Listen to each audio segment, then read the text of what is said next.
Simon's new at the factory. If you ask him, he'll tell you it's a lousy job. He has to sweep up and carry things around. He only earns $3 an hour.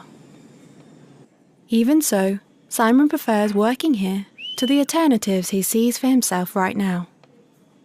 Although his wage is low, Simon appreciates the independence it gives him. Next week, he'll learn how to use a forming machine. That will make things more interesting. That's Edgar, the owner of the factory. The only thing he really cares about is making profit. Edgar would prefer to pay his workers a tiny fraction of their current wages to keep more money for himself, but he knows that wouldn't work. Edgar is in competition with many other business owners. They all need a steady supply of human labour. When deciding whether or not to trade with an employer, workers consider wages, but also working conditions and other benefits. If Edgar's offers aren't attractive enough, workers won't sell him the labour he needs to run his factory. So reluctantly, Edgar ends up paying market prices for the labour he buys. In another part of town, there's a celebration. This group of concerned citizens just got a minimum wage law passed. They were appalled that miserly employers like Edgar could get away with paying so little to workers like Simon.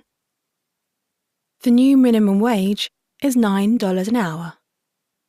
Unfortunately, this doesn't mean that everyone in the town will now earn $9 or more.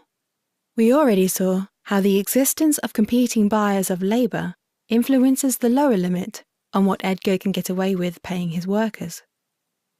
The upper limit on what Edgar will pay any worker is the amount of extra revenue he expects that worker's labour will create for him in a given period.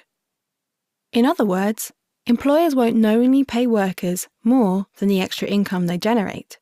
They'd be losing money if they did that. So what does the introduction of the minimum wage law mean for the workers at Edgar's factory?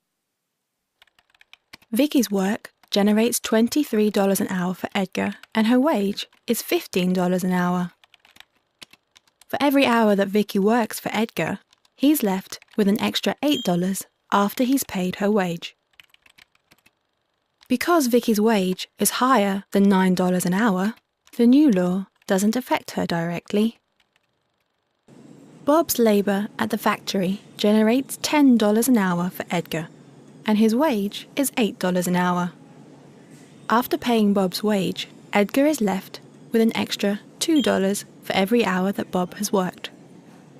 But because Bob's wage is less than the legal minimum, if Edgar wants to keep him on, he'll have to pay him more. Edgar calculates that if he raises Bob's wage to the new minimum of $9, he'll still be gaining $1 extra for every hour of Bob's labour after his wages have been paid. Although Edgar will profit less from employing Bob at $9 instead of $8, a little profit is better than none. So Bob gets a raise. But the new law is bad news for Simon. Simon's labour generates only $4 an hour for Edgar. The $9 minimum wage is $5 more than that. Edgar would be losing $5 an hour by keeping Simon on at the new legal minimum. So Simon doesn't get a raise. Instead, he loses his job. Edgar is irritated. The minimum wage means that if he wants to stay in business, he has to either invest in machines to do the work that unskilled labourers like Simon were doing, or he has to move production to another country where minimum wage laws aren't a problem. Edgar believes both of these options are less profitable for him than employing local workers.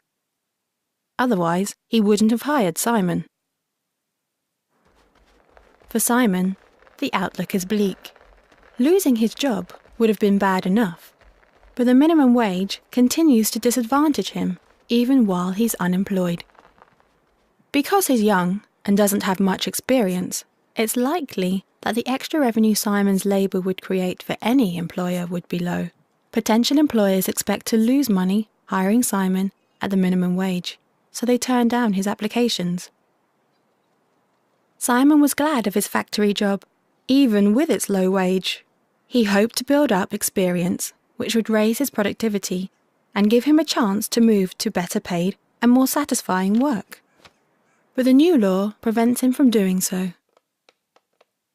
This is why the minimum wage has been described as removing the bottom rungs from the economic ladder.